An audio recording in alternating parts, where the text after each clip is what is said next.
রাজধানীর ভিকারুন্নেসা নূন স্কুলের শিক্ষার্থীদের প্রতিক্রিয়া জানতে যাচ্ছি জাকিয়া আক্তারের কাছে। জাকিয়া, ভিকারুন্নেসা নূন স্কুলের শিক্ষার্থীদের অবস্থা কেমন দেখছেন?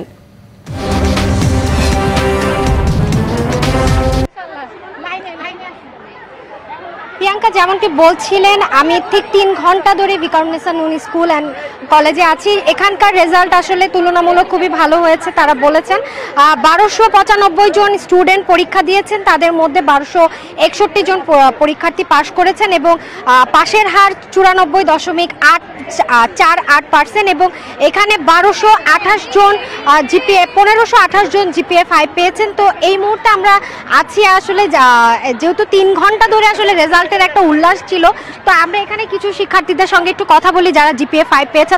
তোমার অনুভূতিটা একটু জানাও, কেমন লাগছে? আমার আসলে আজকে অনুভূতি খুবই ভালো। আমি কখনোই আশা করিনি যে এত ভালো একটা রেজাল্ট করব। কালকে রাত পর্যন্ত আমি খুবই নার্ভাস ছিলাম এন্ড আমার প্যারেন্টস খুবই খুশি হয়েছে। আজকে মাদার্স ডে, তো আমি আম্মুকে এত সুন্দর একটা গিফট দিতে পারবো সেটাও ভাবিনি।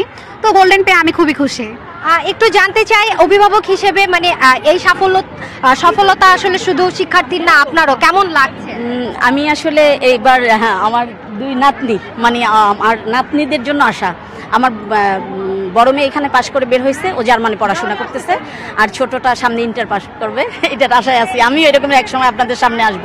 আজকে ওদের জন্য আসছি। খুব ভালো লাগতেছে যে আমাদের স্কুলে এত ভালো একটা রেজাল্ট করছে। আচ্ছা, কেমন লাগছে গোল্ডেন এ প্লাস পেয়ে? নিজেকে মানে অনুভূতিটা আসলে কিভাবে প্রকাশ করবে? মানে বেস্ট অনুভূতি, যেটার জন্য এত বছর কষ্ট করা, যেটার পিছে দৌড়ানো, পড়ালেখা করা, সেটা যখন হাতের কাছে এসে যখন রেজাল্টটা দেখেছি মনে হচ্ছে না আল্লাহ সার্থক করেছে লাইফে সবকিছু। পড়ালেখা পুরা মানে যেটুক দিয়েছি পুরো আমার আজকে পুরা এসেছে।